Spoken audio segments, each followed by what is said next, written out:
네, 안녕하세요, 여러분. 네, 제가 쓴 책, 가장 효율적인 부동산 투자법, 이거 아직 많이 사셨죠? 그래서 혹시 안 사신 분들은 도움이 많이 될 수 있기 때문에 이 책 보셔서 한번 보시면 좋을 것 같고, 그래도 꾸준히 나가는 편이긴 한데, 초반보다는 조금 요새 안 팔리는 것 같아요. 그래서 제가 영상도 찍고, 또 오늘 좀 좋은 얘기, 책 관련된 내용도 좀 말씀드리려고 하니까, 영상 끝까지 봐주시면 좋을 것 같습니다. 그래서 오늘 좀 할 얘기는 여러분 생각보다 부동산 투자를 굉장히 좀 힘들어하거나 어렵게 생각하시는 분들이 또 의외로 많은 것 같고, 그리고 왠지 좀 어려워야지 돈을 벌 수 있다고 좀 생각을 하시는 분들이 좀 계시는 것 같아요. 뭐 가령 뭐 경매를 통해서 해야지 부자가 될 수 있고, 뭐 MPL이라든가 생전 듣도 보지 못한 투자법을 이용해서 투자를 해야지 굉장히 돈이 많이 벌 것 같고, 그 다음에 갭 투자를 정말 그 무릎이 상할 정도로 해야지 굉장히 많은 돈을 벌 것 같고, 이렇게 생각을 하셔서 아예 그 부동산 투자를 시도조차 못 하시는 분들도 꽤 계신 것 같아요. 그래서 사실은 근데 제가 생각할 때 사실은 꼭 그렇지는 않거든요. 부동산 투자가 생각보다 여러분 그렇게 어렵거나 또 위험하진 않아요. 그리고 굉장히 어려운 방법으로 투자를 해야지 돈을 벌 수 있는 것도 아니거든요. 그래서 그런 좀 편견을 좀 깨고 싶어서 사실 쓴 책이 바로 이 책이긴 해요. 그래서 제가 이제 전하고자 하는 메시지가 뭐냐면, 부동산 투자도 얼마든지 효율적으로 할 수가 있고, 부동산 투자도 얼마든지 안정적으로 할 수가 있고, 부동산 투자도 굉장히 적은 돈으로 할 수가 있다. 그런 얘기를 좀 제가 좀 얘기를 좀 하고 싶었던 거예요. 그래서 그런 오해들, 굉장히 많은 오해들, 굉장히 어려워야지 수익이 굉장히 극대화될 것 같고, 굉장히 위험할 것 같고, 부동산 투자가. 근데 절대 아니라는 거죠. 그래서 사실 부동산 투자도 제가 책에 썼지만, 우리가 주로 그 아파트 위주로 투자를 하다 보면은 사실 크게 리스크 있는 건 아니에요. 아파트 위주로 투자를 하다 보면, 아파트 위주로 하다 보면 크게 리스크가 있는 게 아니고, 그렇기 때문에 우리가 이제 잘 모르는 뭐 기획부동산이라든가 지역주택조합이라든가 아니면 뭐 개발이 안 되는 빌라라든가 다세대 빌라라든가, 그 다음에 뭐 호텔 개실 분양이라든가, 그리고 뭐 그러니까 그다음에 쇼핑몰 상가라든가 이런 것만 안 해도 사실은 크게 리스크 있는 건 아니고, 아파트 혹은 저 같은 경우는 오피스텔 투자도 많이 했으니까 오피스텔 위주로 투자를 하다 보면 그렇게 큰 리스크가 없는데, 만약에 오피스텔도 여러분 싫다고 하면은 안 하셔도 되는 거예요. 그러니까 아파트 위주로만 투자하셔도 크게 문제는 없다. 그리고 또 어떨 때 우리가 부동산으로 이제 실패를 하냐면, 여러분 잘 생각해 보시면, 고점일 때 대출을 왕창 안고 이제 아파트를 사는 경우지 않습니까? 근데 이럴 경우에는 대출을 많이 받았기 때문에 이제 버틸 수가 없는 거예요. 그러다 보니까 이제 또 헐값에 매도를 할 수밖에 없는 거거든요. 그래서 사실은 요 두 가지 경우, 그러니까 고점일 때 대출을 많이 받아서 아파트를 사는 경우, 고점일 때, 그러니까 요때 말고, 그리고 내가 안 사야 될 부동산, 뭐 지역주택조합이라든가, 뭐 기획부동산이라든가, 그러니까 아예 그러니까 신경 쓰지 않아야 되는 그런 부동산을 안 사게 되면은, 요 두 가지 경우 외에는 사실 아파트로 투자 실패했다는 분 주변에 보셨냐는 얘기예요.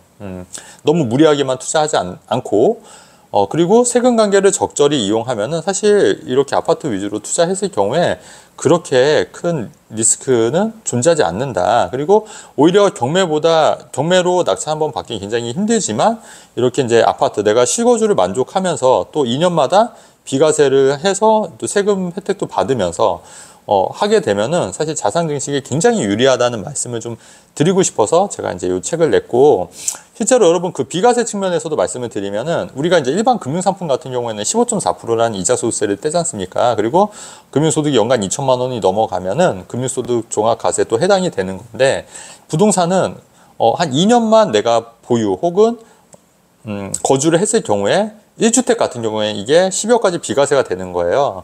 자, 그렇다고 하면은 요거를 좀 더 확장해서 일시적 1세대 2주택 전략으로 통하면, 내가 기존 주택을 사고 신규 주택을 1년 이후에 사고 기존 주택을 3년 이내만 처분한다 하더라도 비과세가 되고, 또 신규 주택도 2년 보유 혹은 거주해서 비과세로 팔 수 있기 때문에 요것만 잘 활용해도 어마어마한 세금 혜택을 받을 수가 있는 거고, 양도소득세는 분류과세이기 때문에 또 1년에 2채 이상만 팔지 않으면 종합소득세 합산도 안 될 뿐더러, 그 다음에 양도세도 합산이 안 되고, 또 비과세는 또 의미가 없는 거죠. 합산이 애당초 안 되기 때문에. 그러니까 그런 식으로 투자를 하다 보면은 사실 큰 리스크가 없다는 얘기를 좀 전달하고 싶었던 거예요.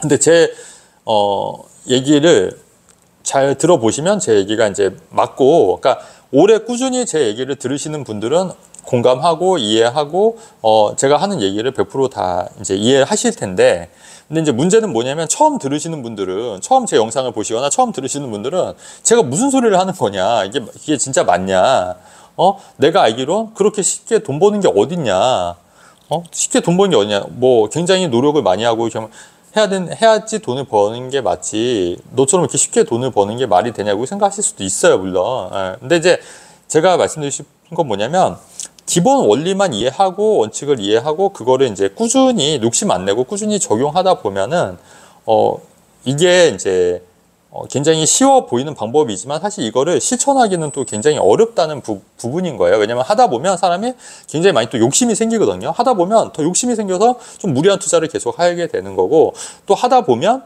또 이제 시기적으로 바닥일 때가 있지 않습니까? 시기적으로 바닥일 때 오히려 겁내서 못 사는 거예요. 그때 사야 되는데. 그렇기 때문에 사실 이거를 꾸준히 실천하기는 좀 어려운 거다. 그죠? 그래서 제가 얘기하는 게 뭐냐면, 다이어트와 부동산 투자는 비슷하다. 사실 다이어트도 똑같잖아요. 본질은 똑같잖아요. 많이 먹지 않고 적게 먹고 운동을 열심히 하면 내가 더 많이 움직이면 살이 빠지는 듯이, 부동산 투자도 저평가된 부동산 위주로 크게 무리하지 않고 사서 이거를 또 적정한 시점에 팔고 사고 팔고 하게 되면은 충분히 돈을 벌 수 있다. 이런 사실 기본 원리는 똑같은데, 사실 이거를 꾸준히 실천하기가 굉장히 힘든 거지 않습니까?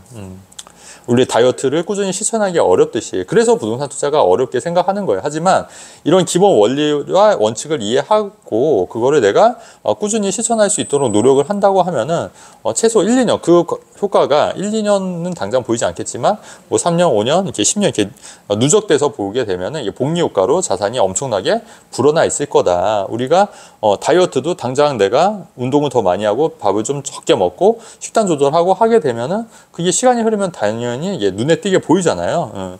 마찬가지로 부동산 투자도 똑같다. 다이어트와 똑같다. 실천하기 어렵지만 우리가 본질을 이해하고 노력하다 보면은 분명히 그 효과는 굉장히 커지고 자산이 많이 증식되는 걸 느낄 수 있다. 이런 말씀을 좀 꼭 전해드리고 싶어서 말씀을 드린 거예요. 그래서 오늘 결론은, 부동산 투자를 너무 어렵다거나 이게 굉장히 위험하다는 그런 선입견을 좀 버리셨으면 좋겠어요. 그래서 제 영상을 처음부터 꾸준히 보신 분들이라면 아마 제가 무슨 말을 하고 싶은지 이해되실 건데, 아마 처음 보신 영상들은 좀 갸우뚱할 거예요. 왜냐면은 그렇게 쉽게 버는데 왜 많은 사람들이 쉽게 돈을 못 벌까?